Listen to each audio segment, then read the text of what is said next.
Esse é o sistema tributário brasileiro. Os impostos, tributos e contribuições são cobrados hoje 50% sobre o consumo, 5% sobre o patrimônio, 20% sobre a renda e 25% sobre a folha de salários.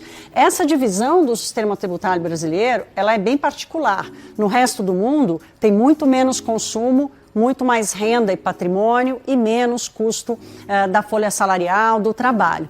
Então, esse é um dos motivos pelo sistema tributário brasileiro ser tão distorsivo e ser tão regressivo, porque quando a grande parcela do consumo é responsável pela metade da tributação, significa que os mais ricos acabam pagando muito menos impostos do que os mais pobres pelo consumo de bens e produtos.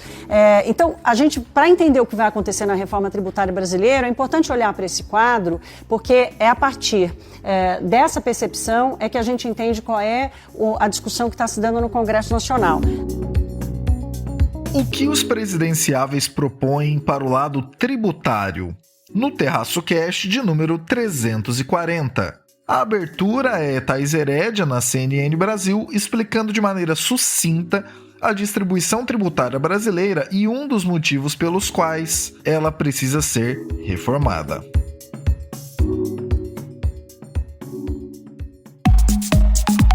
O principal índice da Bolsa de Valores de São Paulo fechou pela primeira vez acima dos 106 mil pontos. Somos responsáveis, caímos em conto do vigário e não fizemos sem fazer o que o resto do mundo já fez. Carry out the peaceful transfer of power as we have for more than 2 centuries. Do mundo relevante da economia, política e assuntos afins, diretamente para os seus ouvidos. Este é o Terraço Cast. E aí, pessoal, tudo bem? Caio Augusto, diretamente da tarde de 24 de setembro de 2022, um sábado em Ourinhos, para mais um episódio do meu, do seu, do nosso Terraço Cast. Neste 340, trazemos uma reflexão nas vésperas das eleições. Você já parou para pensar no que o candidato ou candidata a presidente que você vai votar propõe para a área tributária? Converso nesse episódio com duas pessoas que representam entidades nesse momento que não só estão de olho nessas propostas, como também as estudaram com certo detalhamento. Estão comigo aqui hoje o Anderson e a Marina. Vou deixar que eles se apresentem e contem suas credenciais. Fala, Anderson, tudo bem?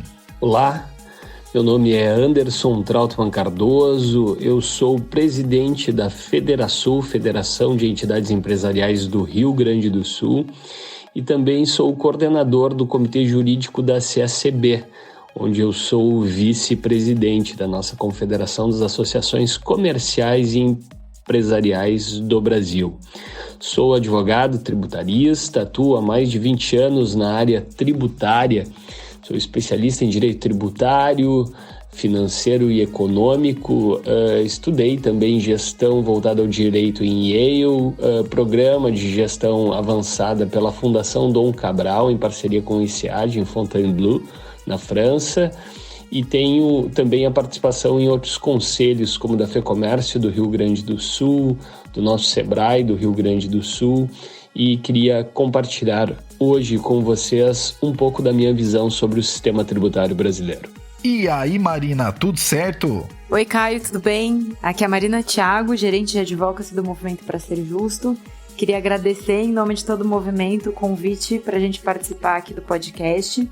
Hoje o Pra Ser Justo, ele conta com mais de 10 organizações da sociedade civil que buscam a aprovação de uma reforma tributária sobre o consumo que seja mais justa para as empresas, para as pessoas e para o país. Então vocês viram, né, pessoal? Episódio especialíssimo, primeira vez que temos duas entidades de uma vez só no mesmo, né? A CACB, representado pelo Anderson, e o Movimento Para Ser Justo, representado pela Marina. É um episódio que sai nas vésperas da eleição e é a respeito de um assunto que representa a reforma mais complexa de ser colocada em pauta. Tamanhos são os interesses que ela movimenta em diversos setores do país. Então vamos, sem mais delongas, ao 340.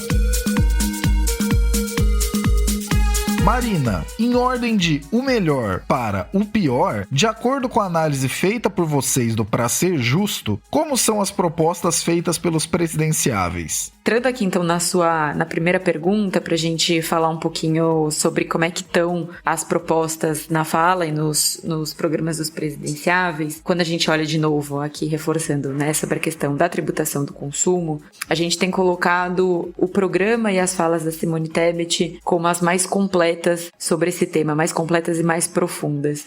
Primeiro que a gente vê no plano de governo dela, tanto no plano de governo dela quanto nas falas, o quanto que ela tem citado o IVA de maneira muito clara e a PEC 110, que foi um avanço muito importante que a gente viu esse ano, né? A PEC 110 conseguiu avançar bastante no tema, conseguiu fazer acordos e negociações super importantes, então a gente vê de maneira bastante positiva sobre isso. Ela também acaba aprofundando um pouco mais no programa e nas falas sobre como seria essa reforma tributária, então acaba falando sobre reavaliação de benefícios fiscais e o Fundo de Desenvolvimento Regional, de novo, que foram temáticas muito importantes na PEC 110. E também ela fala com bastante clareza e diversas vezes sobre a maturidade que esse tema chegou e na priorização que ele receberia nos seus 6 primeiros meses de governo. Além disso, e aqui eu vou dar um destaque bastante grande para isso, é a única candidata que tem citado a devolução de tributos para pessoas de menor renda. Depois eu vou explicar um pouquinho mais o que é isso, mas que tem sido uma iniciativa bastante importante para a gente falar sobre a tributação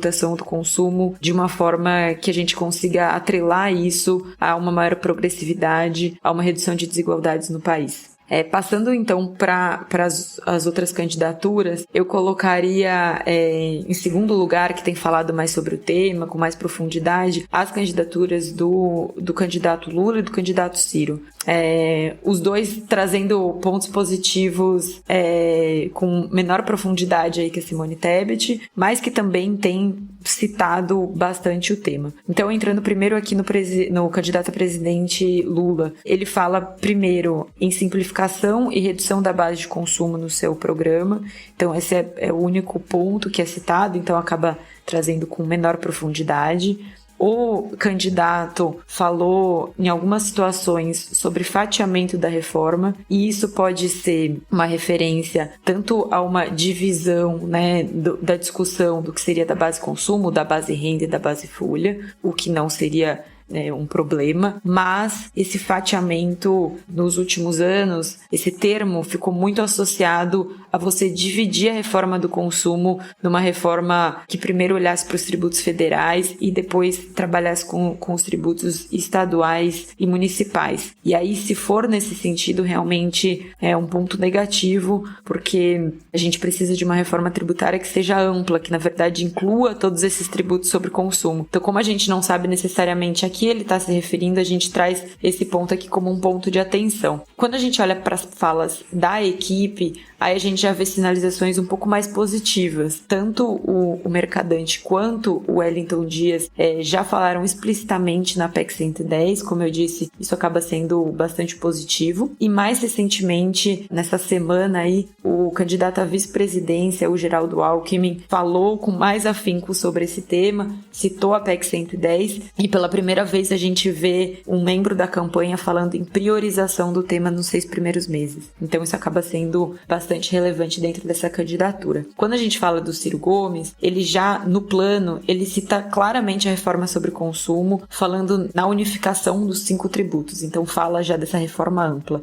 E cita nas suas falas bastante o IVA, né, que é o Imposto sobre Valor Agregado. Também é bastante positivo no programa dele a intenção de reavaliar os benefícios fiscais, que, como eu disse, acaba sendo um ponto também bastante importante desse tema. Então, o candidato tem falado com bastante constância sobre isso, mas, como eu disse, ainda sempre tem espaço para falar um pouco mais, para aprofundar alguns temas, para mostrar que esse seria um tema priorizado no governo dele. E, por fim, trazendo aqui o Bolsonaro, esse é o candidato e a equipe que menos tem falado sobre o tema. Então, quando a gente olha o programa, não tem nenhuma menção expressa e mais específica a isso, isso. O programa acaba falando de simplificação da legislação, mas isso pode se referir a uma série de legislações e a gente, né, não tem a segurança que isso se refira à questão tributária. O ministro da Economia, Paulo Guedes, tem falado em muitas falas sobre reforma tributária, mas nesse caso, quando a gente lê e se aprofunda mais, a gente tem visto que, na verdade, essas falas têm se referido à reforma sobre a renda, né? E principalmente quando ele fala de atrelar a sua aprovação à manutenção do Auxílio Brasil em R$600.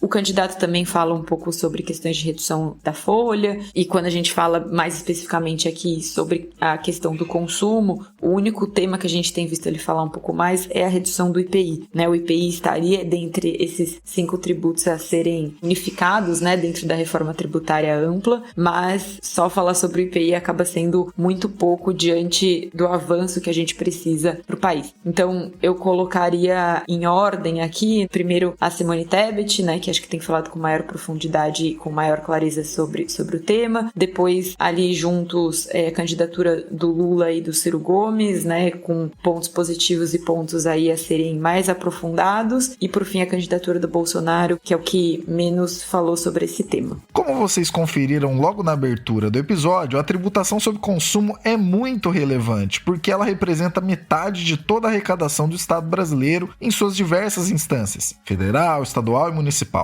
Então vale muito ficar de olho em relação a como isso se movimentará, porque impacta não apenas em como pagamos de maneira direta, já que consumo é a ponta final, né, o que pagamos quando compramos pão na padaria todo dia, por exemplo, como também em como os governantes lidarão com o orçamento que eles têm, né? De fato, a reforma tributária é prioridade, não por um mero vazio para que as pessoas paguem menos imposto ou alguma coisa do tipo, mas porque isso pode trazer muita racionalidade para o processo todo, seja para nós que pagamos, pessoas físicas e pessoas jurídicas, sabermos exatamente o que e quanto está sendo pago, seja para que o Estado possa definir melhor os seus limites de atuação orçamentária e sairmos assim do caos de mágicas tiradas da cartola para fingir que o dinheiro possa talvez ser infinito, porque não custa lembrar, não existe dinheiro infinito e as contas sempre chegam. Vamos então para o segundo assunto do episódio de hoje.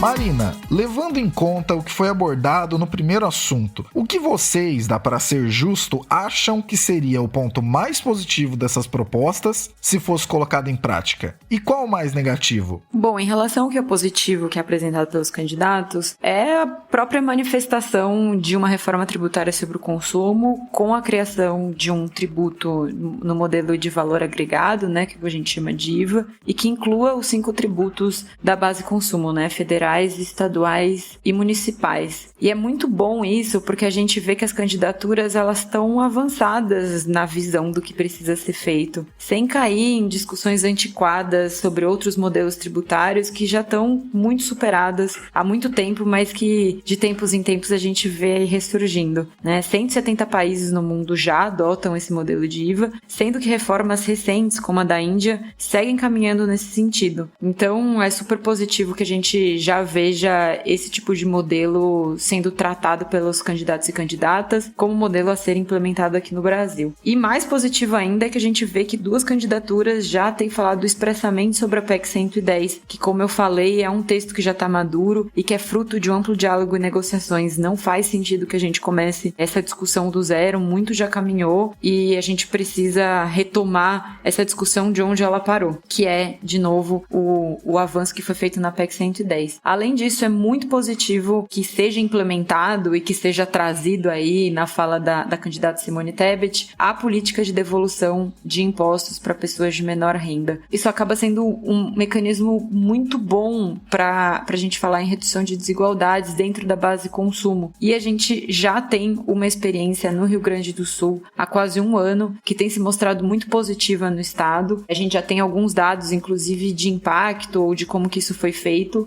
Um dado super importante é que mostra que mais de 80% do valor que foi recebido por essas famílias foi gasto com alimentação, e entendendo o momento que a gente está como país, isso acaba sendo muito positivo da gente observar. Em relação ao que é negativo, eu não diria que tem nada que tem sido proposto por essas 4 candidaturas que é negativo, mas o principal ponto seria a falta de sinalização de priorização desse tema. Então, quando a gente fala sobre a reforma tributária sobre o consumo, é um tema que há muito tempo é discutido no Brasil, e a gente sabe que por mais que a gente tenha amadurecido muito e por mais que a gente saiba que é uma das reformas mais importantes a ser feitas pelo país, ela é uma reforma difícil de ser feita. E difícil especialmente pelo fato da gente ter criado um sistema tão complexo e que tem tantas discussões que agora envolvem essa mudança. Então, o próximo presidente vai precisar ter muito comprometimento com esse tema. Não vai ser alguma coisa que é aprovada só por uma vontade do Congresso ou por uma vontade da sociedade. A gente precisa ter um próximo presidente muito comprometido com esse tema e que coloque muito capital mesmo para que isso seja aprovado. E a gente vê esse tipo de sinalização na fala da candidata Simone Tebet, né? Como eu já falei, ela fala muito sobre o tema,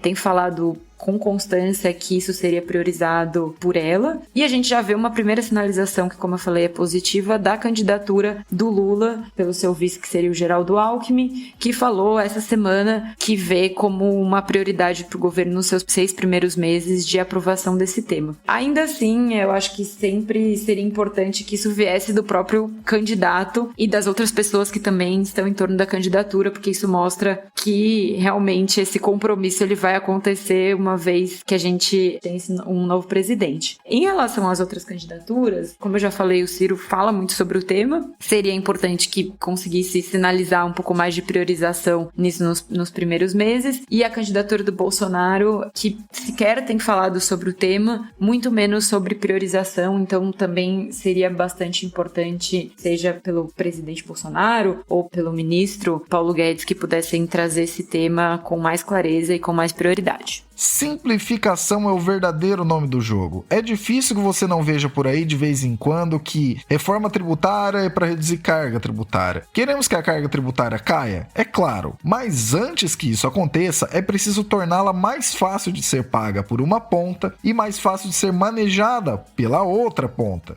Desmistificando esse caminho que, até para quem acompanha mais de perto, dá a entender de vez em quando que é apenas um emaranhado de dinheiro que vai para o mesmo bolo e meramente distribuído com base em quem está com a caneta na mão. Regras críveis pelo lado tributário são necessárias para que possamos tornar a relação do país com seus tributos mais racional e menos vazia. E de quebra, ainda podemos permitir que a carga tributária seja reduzida ao longo do tempo, porque a máquina de arrecadação do Estado fica mais eficiente. Já parou para pensar no tamanho do benefício que isso trará? Vamos então para o terceiro e último assunto do episódio de hoje. Independente das propostas colocadas, como vocês, Anderson, do CACB, e Marina, do Movimento Pra Ser Justo, de um lado, observando as regras e de outro, lidando com elas todos os dias, como vocês pensam que deveria acontecer com as regras tributárias do Brasil, apesar de todas essas propostas? Vocês vão ouvir primeiro a visão do Anderson, do CACB, e depois a visão da Marina, do Movimento Pra Ser Justo. O sistema tributário brasileiro é um dos mais complexos do mundo.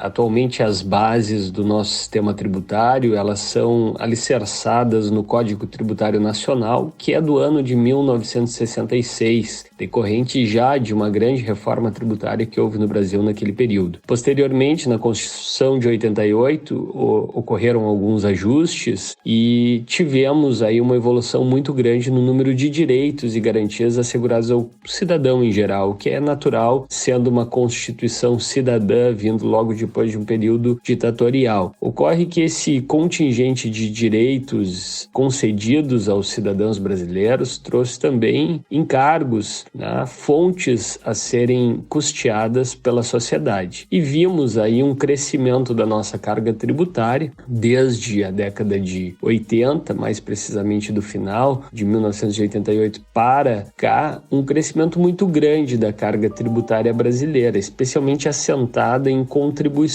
contribuições que são tributos com destinação específica e cuja arrecadação é centrada na União Federal. Então, essa centralização da arrecadação de tributos, hoje cerca de 60%, todo o volume de tributos arrecadados é concentrado na União, traz consigo alguns desafios. O desafio de conseguirmos desonerar a produção, desonerar também o consumo, que são dois grandes desafios que temos numa proposta de reforma tributária que vise o aumento da competitividade no nosso país. E essa competitividade se torna cada vez mais necessária na medida em que temos a globalização exigindo que as nossas empresas tenham mais condições de competir nesse ambiente extremamente desafiador que temos em nível global. As nossas empresas precisam ter escala global e, para isso, precisam aumentar a sua competitividade. Então, na nossa visão, ao lado da necessidade de redução de carga tributária sobre o setor produtivo, que é um desafio, sem dúvida nenhuma, temos também a necessidade de simplificar o sistema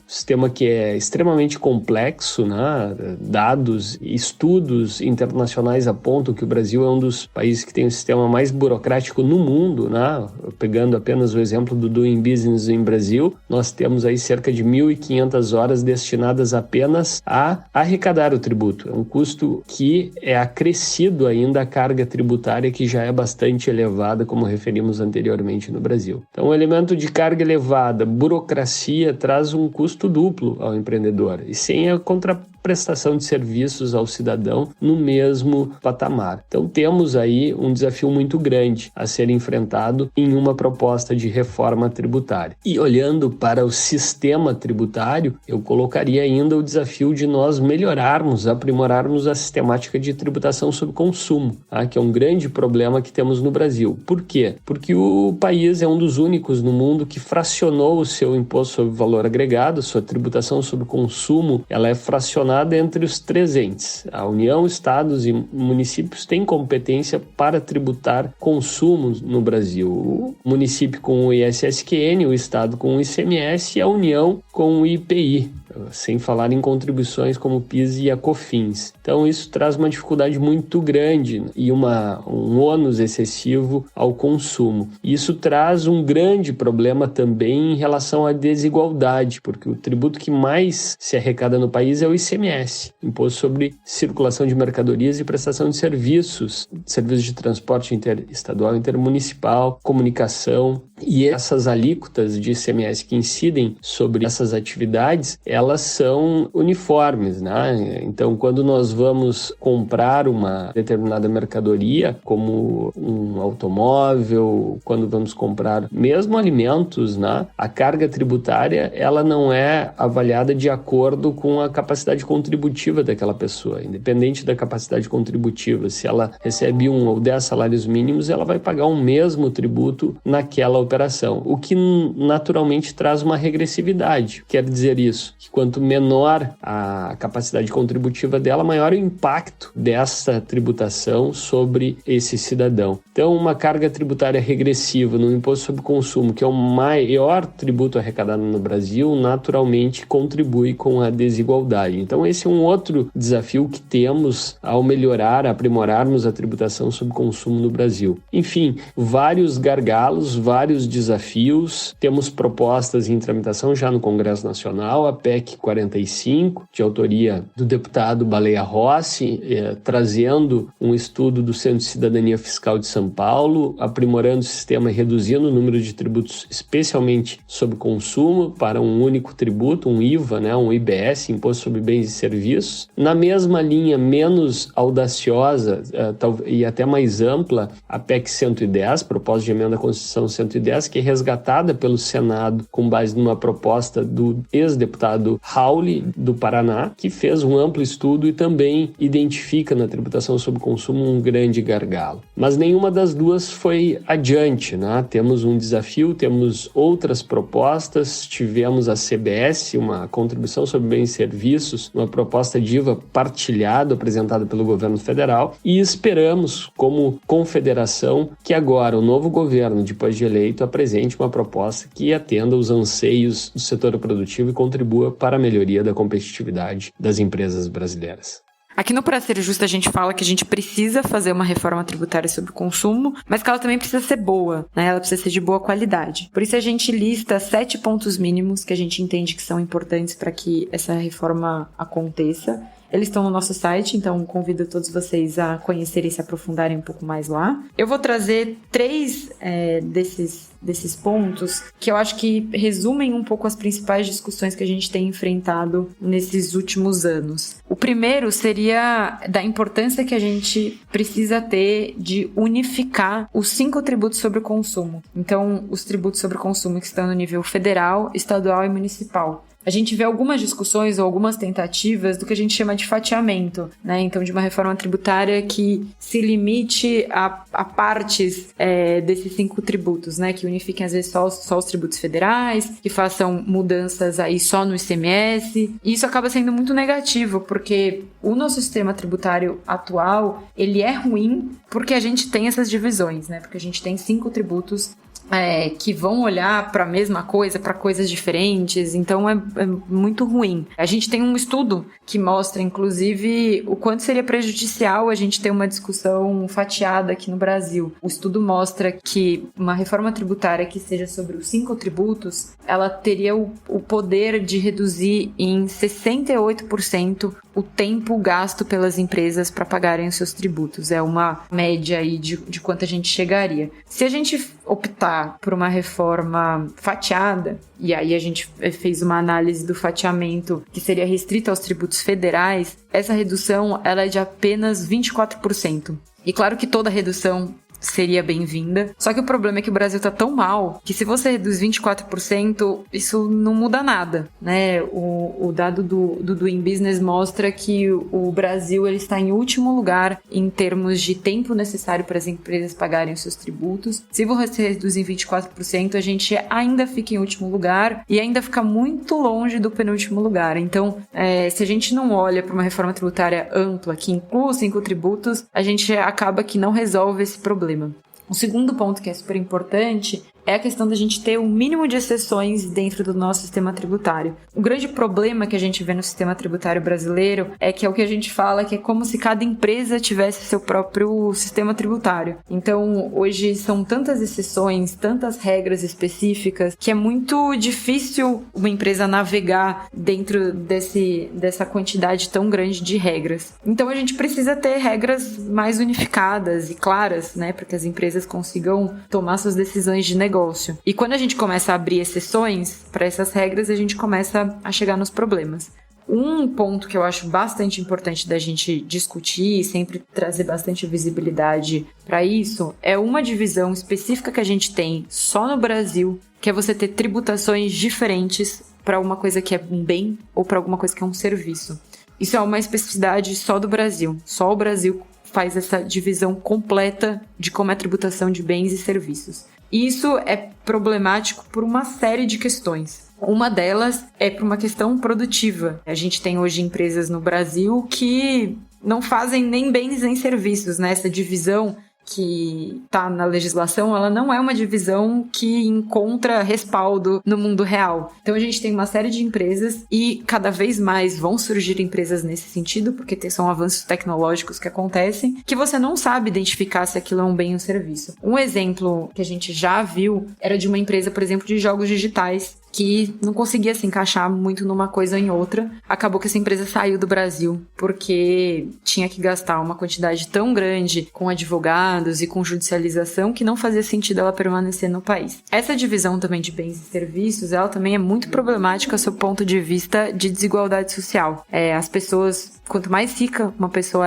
mais ela consome serviços, e se os serviços pagam menos tributos que os bens, isso acaba sendo um problema muito grande em termos de redução de desigualdade. Um estudo do IPEA mostra que quando a gente faz essa unificação de bens e serviços, os 10% mais ricos pagam mais e os 90% mais pobres pagam menos. Por fim, eu vou falar mais uma vez sobre a questão da devolução de tributos sobre pessoas de menor renda. Já falei aqui nas respostas anteriores o quanto que essa é uma política que seria bastante positiva para o Brasil, e porque é importante também a gente destacar que a reforma tributária sobre o consumo, ela não é só uma reforma que trata da simplificação do nosso sistema tributário. ela é uma reforma que tem um potencial de redução de desigualdades e uma das principais ferramentas para que a gente possa fazer isso é a política de devolução de tributos para pessoas de menor renda, que, como eu falei, já existe no Rio Grande do Sul. A gente tem um estudo também que o Pra Ser Justo fez, que analisa uma série de impactos que essa política poderia ter para o Brasil. É bastante interessante a gente ver também quanto uma série de estados pobres no Brasil poderiam se beneficiar disso. Então, por exemplo, o estado do Maranhão teria quase 60% da população beneficiada. Então, de novo, acaba sendo uma política bastante importante de ser implementada e de estar presente na discussão. É muito positivo que tanto a PEC 45 quanto a PEC 110 prevêem esse mecanismo. Então, isso já está sendo discutido, mas a gente entende que esse ponto ainda é pouco falado, então a gente reforça bastante ele, e por isso que eu falei uma série de vezes aqui. O comentário do Anderson é importante de ser colocado porque, na prática, o Estado brasileiro precisa pensar sobre os caminhos que percorre ao longo do tempo. Aparentemente, há quem pense que a resposta é sempre aumentar os desembolsos em algum aspecto. Mas, vamos ser sinceros, isso é tão vazio quanto a visão de basta cortar tributo de qualquer lugar que o desenvolvimento acontece imediatamente. É preciso pensar com maturidade no que se precisa e o que se quer que o Estado faça e participe, para que se possa adequar de maneira também racional na ponta arrecadatória, seja em tamanho de carga e também em forma de executar essa cobrança, para que na prática o sistema todo se torne mais eficiente. Isso impacta diretamente em produtividade. Quando você passa menos tempo pensando em como vai pagar tributos, impostos e obrigações acessórias do que em melhores maneiras de fazer o que você faz para viver, passa a ter possibilidades mais reais de avançar e, de fato, fazer ainda melhor o que você faz hoje para viver. E a respeito do comentário da Marina, interessantíssimos os pontos apresentados. Não adianta nada chamar algo de reforma e no final das contas isso só ficar no nome. Ou, com um termo antigo, mas que tem aparecido por aí novamente, reforma é reforma, puxadinho é puxadinho. De fato, temos na reforma tributária o maior emaranhado de dificuldades e interesses que se possa imaginar. Mas é preciso pensar justamente na eficiência da economia como um todo. Nenhuma reforma salva o país, todas elas pavimentam o caminho para um momento melhor no futuro. Mas de fato, uma reforma tributária bem feita é capaz de trazer possibilidades consideráveis e palpáveis de avanço na produtividade do país. Vamos então nos despedindo dos dois participantes deste especialíssimo 340. Muito obrigado, Marina, e deixando aí porta aberta para futuras ocasiões e discussões. Muito obrigado. Eu convido todo mundo a conhecer o nosso movimento, entrar no nosso site, seguir a gente no Twitter e nas outras redes sociais. Obrigado também, Anderson, por ter trazido a sua análise focada aí no lado de quem lida com as regras tributárias e aguarda por mudanças muito positivas. Todos nós estamos nessa ponta. Muito obrigado e também porta aberta aí para futuras ocasiões.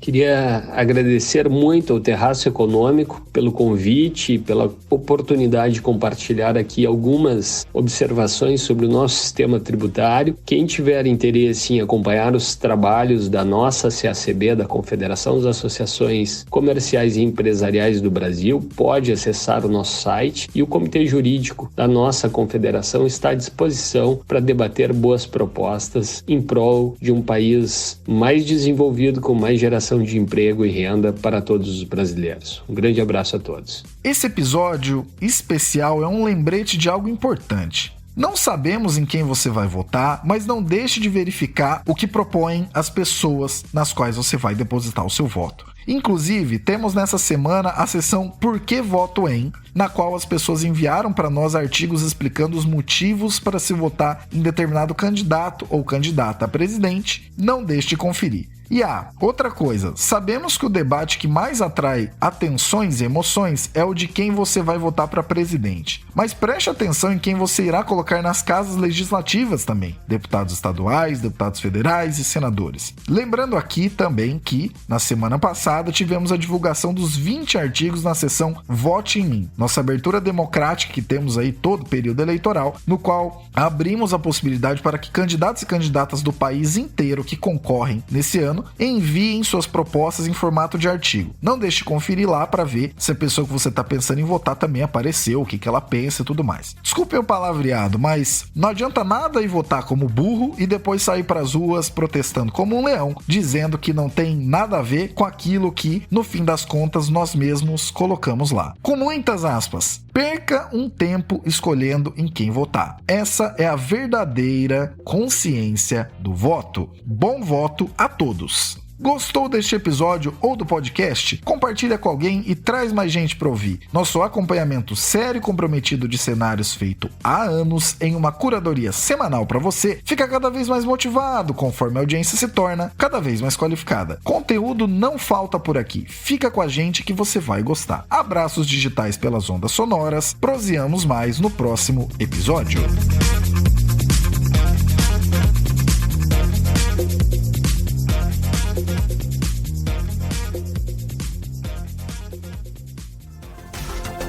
Este episódio foi editado por Atelas, soluções em áudio para podcasts.